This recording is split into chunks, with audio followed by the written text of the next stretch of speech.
It's so interesting how there's this concept as entrepreneurship, especially with you're running multiple businesses or whether in startup, is that you have this weird concept that if you're busy, you're successful, and you are supposed to be busy as an entrepreneur in terms of you should be hustling, you should be grinding. The funny thing is that if you think about some of the richest people out there, they are not that busy. I mean, Elon Musk is definitely the exception. That guy's just a workaholic. If anything, he probably needs to sleep a little bit more. But the majority of the top earners, they actually are not that busy. And the main reason is because they're usually earning while they're sleeping, or they have very big transactions. But at the same time, like I mentioned, it's not because they're busy to the max. Even if you were to be busy, does that mean that you're successful? If you were busy, let's say you were super busy, does that mean you're making more money? And I'm talking about most of the entrepreneurs out there that we work with, is that's not the case. A lot of the people that we work with are super busy. They're running multiple companies, they're running multiple businesses, they're running multiple teams, multiple projects. The biggest issue is a lot of the entrepreneurs, when we think about it, is like a work-life balance. You know, we want to be able to separate your personal life and then separate your business life. But we know that doesn't happen in reality.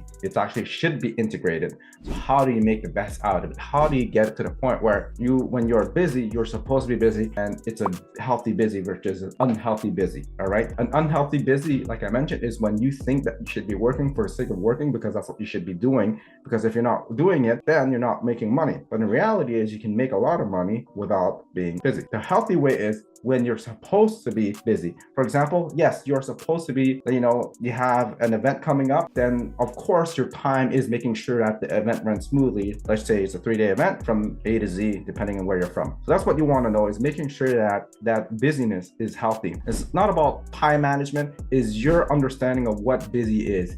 And if you can change the paradox that you think that it should be around the time that if you're busy equals making money equals being more successful. So that's actually one of the things that Andrea has been able to help. We have been able to help with the bio breakthrough of the rapid core transformation, changing into the deep understanding of what it is that means when you're busy. And almost all of our clients, they don't want to have a work life where everything revolves around work. They want to be successful. They also really adore and cherish personal time, and that's quality time, friends and family. Keep in mind for yourself, what is it that you think that busy means for you as an entrepreneur? If it is an unhealthy way, then you probably want to reconsider what it is that is healthy for you, and also how can you make money without being busy. And I'm not talking about passive income. You can increase the amount of volume, you can be more efficient when you're selling, you can also increase the amount of your pricing. There's a lot of different ways, but it doesn't necessarily mean that you have to grind to the end, to the max, and that's the only way to go for it. There's different ways. So again, redefine what you think is busy for you and what's appropriate for you that is healthy